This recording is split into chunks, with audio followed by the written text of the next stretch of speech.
Okay, chapter two.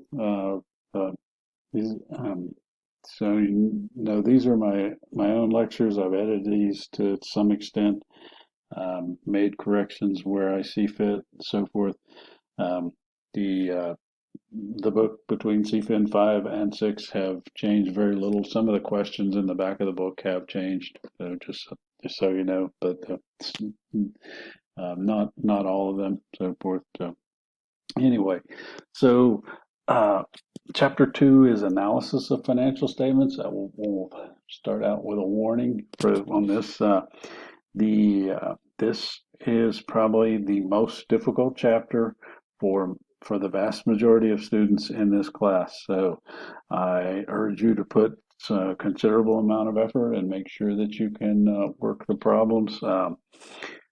Particularly make sure that you understand and can work problems and do the algebra related to the DuPont identity. We'll talk about that at the end of this, in the last lecture of this chapter. So, they, uh, so what are we going to learn about in this chapter? Describe basic financial information that is produced by corporations and how stakeholders of the firm use that information. Um, describe the financial statements that corporations publish, that information that's provided in each of those. So we're going to work through ratio analysis and how it's conducted and why the results the analysis are important to both managers and investors. Um, we'll discuss problems associated with financial statement analysis. Okay, so the annual report. Every publicly traded corporation in the United States produces an annual report. They're required to do so within a timely manner. I forget exactly how many days. 90 comes to mind, but I could be wrong there. But it's fairly quickly. They don't have a lot of time to produce those reports. So annual report includes a discussion of operations, uh, letter from the chairman, financial reporting, basic financial statements. Um, the Take it one step back here. One of the most important sections of a financial statement is the notes. And I don't know why nobody talks about it, but the notes the notes will actually tell you more about a corporation than all of the numbers combined. So you can find out about all sorts of activities, off balance sheet activities, and so forth that you won't necessarily see by just looking at the financials. So definitely, if you're looking at a company, and definitely want to pay attention to the notes. Financial statements. The balance sheet is the first one, the income statement, statement of cash flows, and statement of retained earnings. These are the four financial statements, and if you look at any corporate um, uh, annual report, you're going to see every one of these statements in great detail, and they will certainly provide you with a lot of information with regard to the firm. Balance sheet. So what is a balance sheet? Balance sheet is a snapshot or a picture taken on a specific date.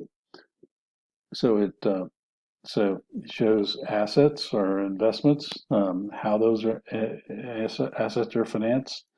Um, so the the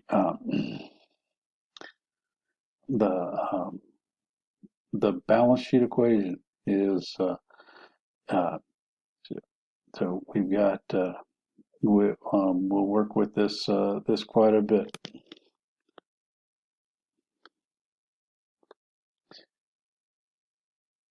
So assets, they of course I can't get my pen to write.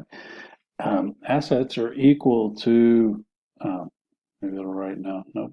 All right. So assets are equal to liabilities plus equities. So plus equity, not equities. So the is that going to work? Going to write now? No. All right. So hold on. All right. Now it's going to write. So assets equal liabilities.